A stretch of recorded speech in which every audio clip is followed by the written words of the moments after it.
আজকেই আবার চলে এলাম দ্বিতীয় ক্লাসে। আজকে ইংরেজি পত্রের টেন্সের রুল 2 নিয়ে আলোচনা করব।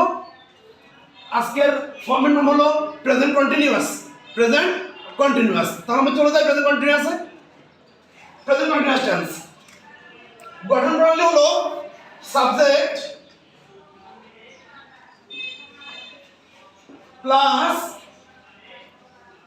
এম ইজ আর বিভাগ প্লাস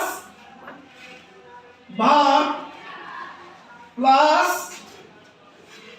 আইএনজি প্লাস অবজেক্ট।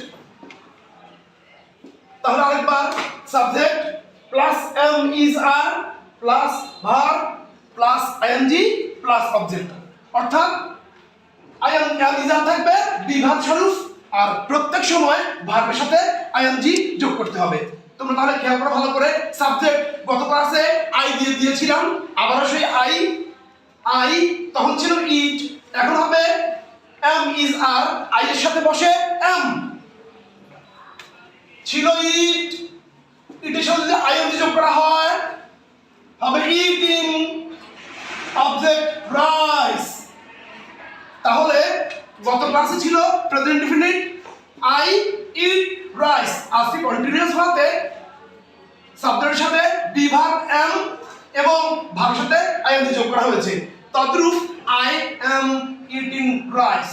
দ্বিতীয়টি ছিল সাবজেক্ট ছিল হি, হির সাথে অক্সিলারি ভার্ব বসে ইজ, হি ইজ, তারপর ভার্ব ছিল গোজ, সেখানে গো হবে মূল ভার্ব, তার সাথে আইএনজি যোগ, he is going to school, he is going to school. That means I এর সাথে সাব বিভাগ এম বসে, আই এম, ভার্ব ইট, তার সাথে আইএনজি যোগ হলে eating, object rice, I am eating rice. এরপর পরবর্তী সেন্টেন্সের সাবজেক্ট ছিল হি, তার সাথে বিভাগ বসবে ইজ, তাহলে হলো হি ইজ, ভার্বের সাথে আইএনজি, তাহলে ভার্ব যদি হয় গো তাহলে গোয়িং টু স্কুল। এভাবে যতগুলো ভার্বই থাকবে তার সাথে আইএনজি যোগ করা হবে এবং ভার্ব সাবজেক্ট অনুযায়ী এম ইজ আর বসবে। যেমন আর সাথে এম বসবে হি, শি, সিঙ্গেল নাউন, ছেলে হোক মেয়ে হোক সেক্ষেত্রে ইজ বসবে, এবং বহুবচন হলে আর বসবে।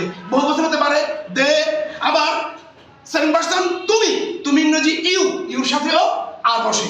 তাহলে আমরা আজকেও প্রেজেন্ট কন্টিনিউয়াস টেন্সের পরবর্তী আরেকবার জেনে নিই। Subject plus am is are plus verb plus ING plus object, সেটা আমি স্ট্রাকচার এবং সেন্টেন্সের মাধ্যমে তোমাদেরকে বুঝিয়ে দিয়েছি। বাড়িতে একটু ভালো করে প্র্যাকটিস করলেই বাকিটা চলে আসবে। ওকে, আজকে ক্লাস এখানেই শেষ।